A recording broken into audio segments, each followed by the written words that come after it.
क्या आप अंधेरे से डरते हैं? नहीं? तो यह कहानी सुनने के बाद शायद डरने लगें। यूट्यूबर विक्रम और उसके दोस्त एक वीरान पड़े मुर्दाघर में शूट करने गए, लेकिन उन्हें नहीं पता था कि वहां कुछ ऐसा है जो सिर्फ मरे हुओं का नहीं बल्कि जिंदा इंसानों का भी इंतजार कर रहा है। चलती हुई ट्रे, खुलती हुई आंखों वाली लाशें और एक आत्मा जो कहती है तुम लोग फिर लौट कर आओगे। क्या वे इस श्रापित मुर्दाघर से बच पाए या फिर उनकी आत्माएं अब भी वहीं कैद हैं? देखिए, सुनिए और महसूस कीजिए भूतों का मुर्दाघर की ये खौफनाक कहानी। दोस्तों, कहानी शुरू करने से पहले क्या आप भी डर के शौकीन हैं? अगर हां, तो चैनल को सब्सक्राइब करना ना भूलें। हर वीडियो में मिलेगा आपको एक नई डरावनी कहानी। तो क्या आप तैयार हैं? तो चलिए शुरू करते हैं इस कहानी को। विक्रम एक यूट्यूबर था जो भूतिया जगहों की खोजबीन कर अपने चैनल के लिए कंटेंट बनाता था। जब उसे इस मुर्दाघर के बारे में पता चला तो उसने तय किया कि वह वहां जाकर रात बिताएगा और अपने कैमरे में सब कुछ रिकॉर्ड करेगा। विक्रम ने अपने दोस्तों आदित्य, नेहा और रोहित को भी साथ चलने के लिए मनाया। पहले तो सब हिचकिचाए, लेकिन रोमांच और पैसे के लालच में वे तैयार हो गए। अगर हम वहां एक रात बिता लेते हैं तो हमारा चैनल रातों रात वायरल हो जाएगा, विक्रम ने उत्साह से कहा। रात के 11 बजे चारों दोस्त मुर्दाघर के पास पहुंचे। इमारत जर्जर और अंधेरी थी।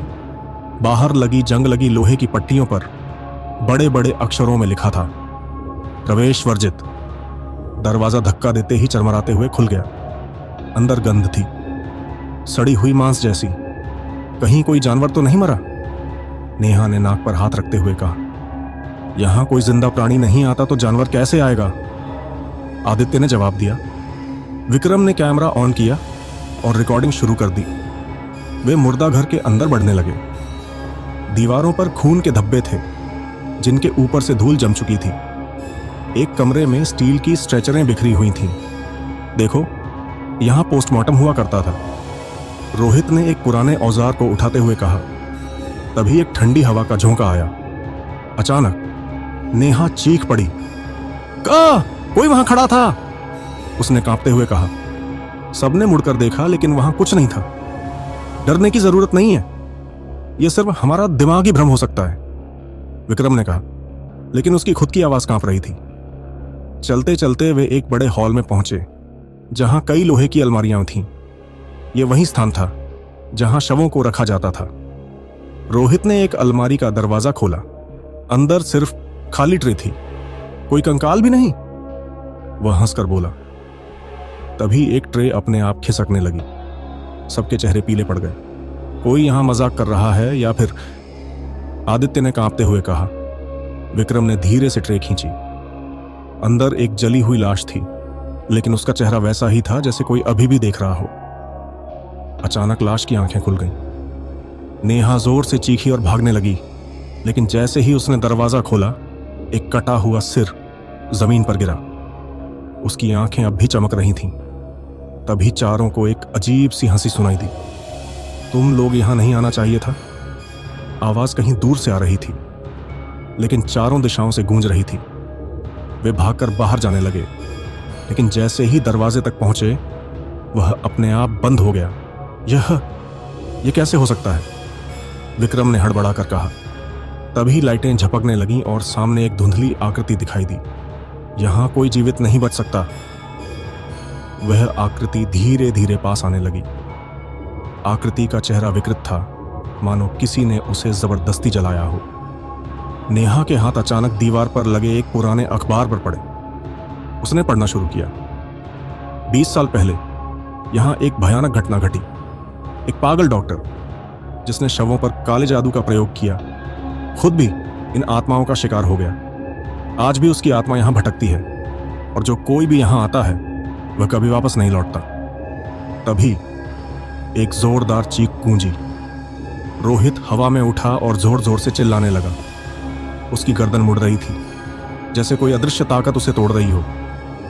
आदित्य ने दरवाजा तोड़ने की कोशिश की, लेकिन कोई फायदा नहीं हुआ। विक्रम ने कैमरा गिरा दिया और जोर से चिल्लाया, हमें छोड़ दो।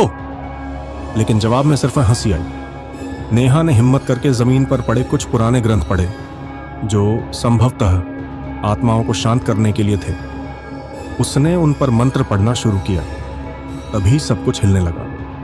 एक जोरदार धमाके के साथ दरवाजा खुल गया और वे भागते हुए बाहर निकल गए। चारों किसी तरह बाहर निकले, लेकिन जैसे ही उन्होंने राहत की सांस ली, विक्रम ने देखा कि कैमरे की स्क्रीन अब भी चालू थी। उसमें एक आखिरी दृश्य रिकॉर्ड हुआ था। एक विकृत चेहरा जो उनकी ओर देख रहा था और बुदबुदा रहा था। विक्रम, आदित्य, नेहा और रोहित जैसे तैसे उस शापित मुर्दा घर से बाहर निकल आए थे। उनकी सांसें उखड़ी हुई थीं, चेहरे पर भय और थकान की लकीरें थीं, लेकिन असली डर तो अब शुरू होने वाला था। रात के अंधेरे में वे कार तक पहुंचे और जल्दी से उसमें बैठ गए। इंजन चालू करने के लिए विक्रम ने चाबी घुमाई, लेकिन कार स्टार्ट नहीं हुई। अब ये क्या नया बवाल है? आदित्य बड़बड़ाया। विक्रम ने फिर कोशिश की, लेकिन कार से सिर्फ अजीब सी घड़घड़ाहट की आवाज आई। तुम लोग फिर लौट कर आओगे? उसी गूंजती हुई आवाज ने विक्रम के कानों में बिजली सी दौड़ा दी। नेहा घबरा कर बोली, क्या तुम लोगों ने यह सुना? रोहित हाँफते हुए बोला, हमें यहां से भागना होगा। आदित्य ने झल्लाकर कार का बोनट खोला और टॉर्च की रोशनी में इंजन देखने लगा, लेकिन तभी उसकी टॉर्च की रोशनी किसी पर पड़ी। एक साया कार के पीछे खड़ा था। उसका चेहरा आधा जला हुआ था और उसकी आंखों की जगह सिर्फ काले गड्ढे थे। तुम लोग बच नहीं सकते? आदित्य की टॉर्च उसके हाथ से गिर गई। उसने घबराकर विक्रम की तरफ देखा, लेकिन विक्रम पहले ही ड्राइविंग सीट पर बैठकर बार बार कार स्टार्ट करने की कोशिश कर रहा था। तभी कार ने जोर से झटका लिया और अचानक स्टार्ट हो गई। गाड़ी भगाओ! रोहित चिल्लाया। विक्रम ने पूरी ताकत से एक्सीलेटर दबाया और कार धूल उड़ाती हुई वहां से निकल गई। चारों दोस्त लगभग 10 किलोमीटर तक बिना रुके भागते रहे। जब उन्होंने देखा कि अब कोई उनका पीछा नहीं कर रहा, तो उन्होंने राहत की सांस ली। हम आखिरकार बच गए। नेहा की आंखों में आंसू थे। रोहित ने कांपते हुए कहा, यार, ये जो भी था, ये सिर्फ मुर्दा घर तक ही सीमित नहीं था।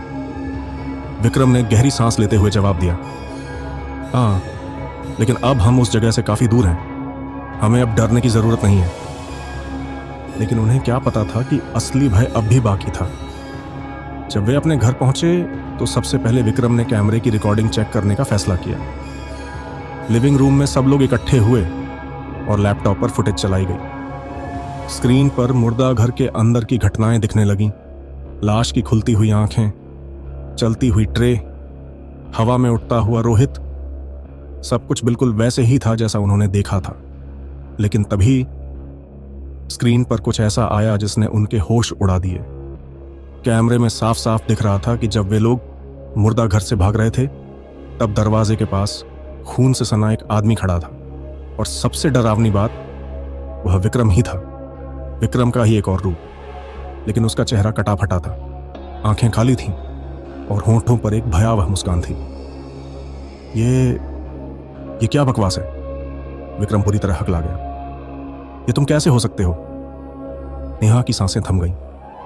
उसी वक्त कमरे की लाइट झपकने लगी। टेबल पर रखे लैपटॉप की स्क्रीन अचानक फड़फड़ाने लगी। फुटेज में वही जला हुआ चेहरा फिर से दिखा और उसमें से धीमी गूंजती आवाज आई, मैंने कहा था ना, तुम लोग फिर लौट कर आओगे।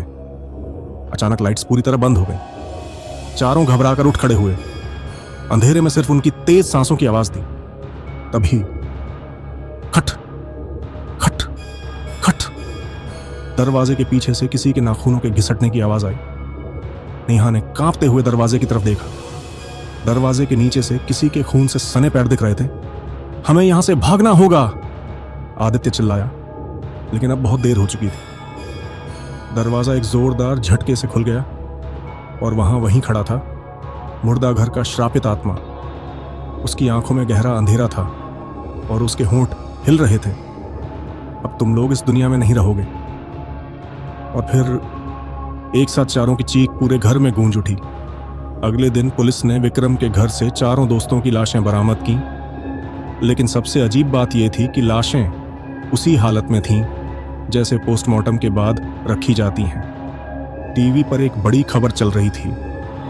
प्रसिद्ध यूट्यूबर विक्रम और उसके 3 दोस्तों की संदिग्ध मौत। उनके कैमरे में रिकॉर्ड हुआ अंतिम वीडियो रहस्यमय तरीके से सोशल मीडिया पर वायरल हो रहा है। लोगों ने वीडियो देखा और उसमें आखिरी दृश्य विक्रम का जला हुआ चेहरा स्क्रीन पर चमक रहा था और उसके होंठों पर वही भयानक मुस्कान थी। तो दोस्तों, अगर आपको यह कहानी पसंद आई तो लाइक और सब्सक्राइब करना न भूलें। धन्यवाद दोस्तों, इस दिलचस्प यात्रा में हमारे साथ बने रहने के लिए। अगली बार फिर मिलेंगे एक नई खौफनाक कहानी के साथ।